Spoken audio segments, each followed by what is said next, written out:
time. He was so impressed with the event and the man that he has devoted much of his life since to putting together the greatest private collection of Kennedy memorabilia on the earth. We're going to take a look at his collection, talk with him in just a little bit. Casey? Right, we've also got an update. Or again from here at the Kennedy Library. Who's devoted his life collecting JFK memorabilia. But first, this is Today on NBC. A Florida man who's devoted his life collecting JFK memorabilia. But first, this is Today on NBC.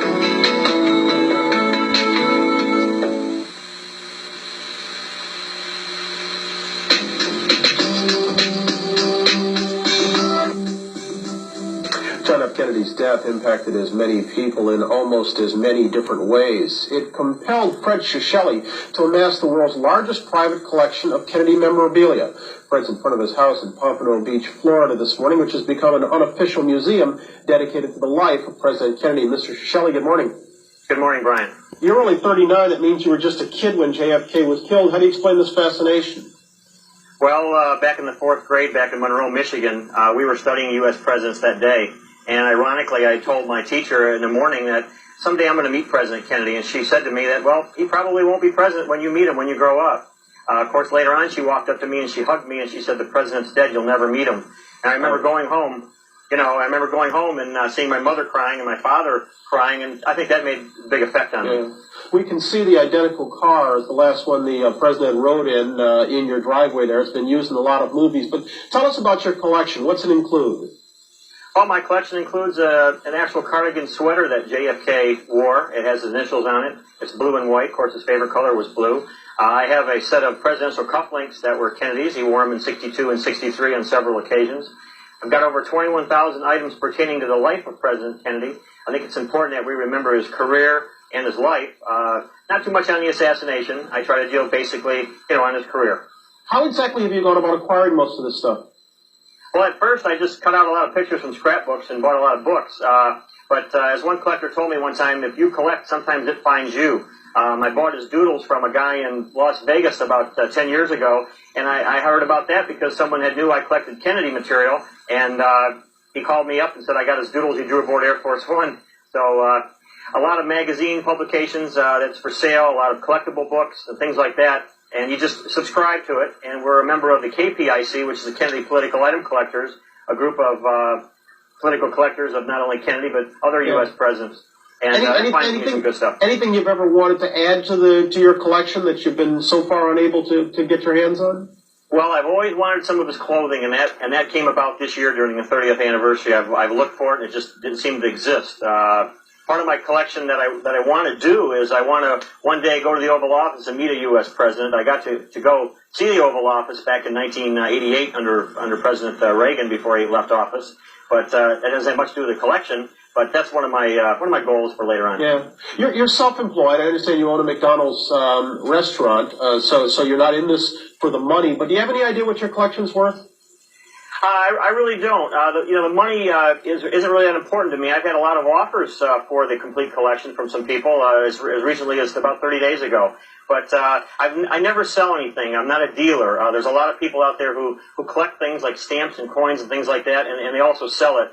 I don't think I could let go of a 60 campaign button.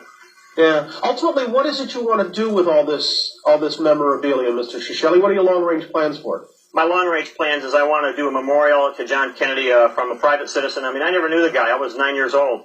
And I want to build a White House, 30,000 square foot. I want to call it the Kennedy White House. And I want to put all the mementos in there and turn it over to a nonprofit group and let this thing evolve in time with some scholars and there's some teachers, get young kids involved. Okay. And that's my later on goal. All right. Fred Ciacelli, thanks so very much. Thanks a lot. Thank you. It's 7:54. We're back in just a moment. There's more ahead after these messages.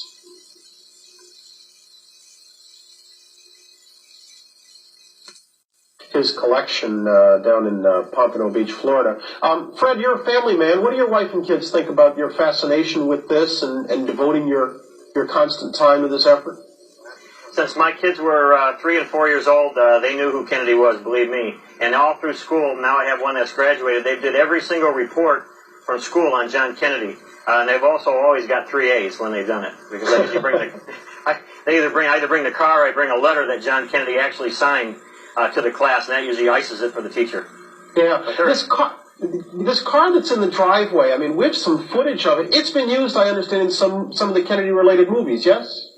Well, they did move the movie. They did use this in the movie JFK, John McKenzie's Ruby, and NBC miniseries A Woman Named Jackie with Roma Downey and Stephen Collins, and they did a pretty good job on those scenes.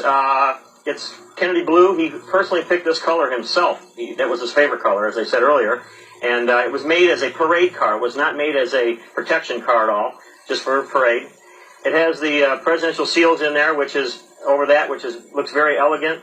There's a radio in here that's installed upside down.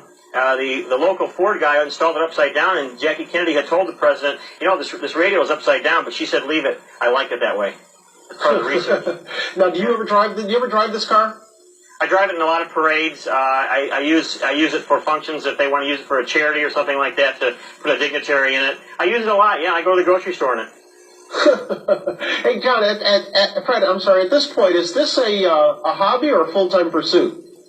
Well, it's a hobby, but ironically, so many people are interested in it, and it really gives me great satisfaction to have people that want to know more about Kennedy, want to put their hands on this stuff, this three-dimensional objects. It's a hobby and it's a pursuit. Yeah, real quick, we've only got about 30 seconds left. You and I aren't going to talk politics, but I understand despite this great affection and long-time admiration and preoccupation with John F. Kennedy, is it true you're a Republican? Well, I can't deny or I cannot confirm that rumor, but, I don't think there's any more party lines with JFK. Good answer. Fred Ciacelli, thanks so very much, sir. Good luck to you. Thank you. Thanks for being a part of the morning. We're back in just a moment. There's still much more ahead from the JFK Library in Boston and from New York after a station break.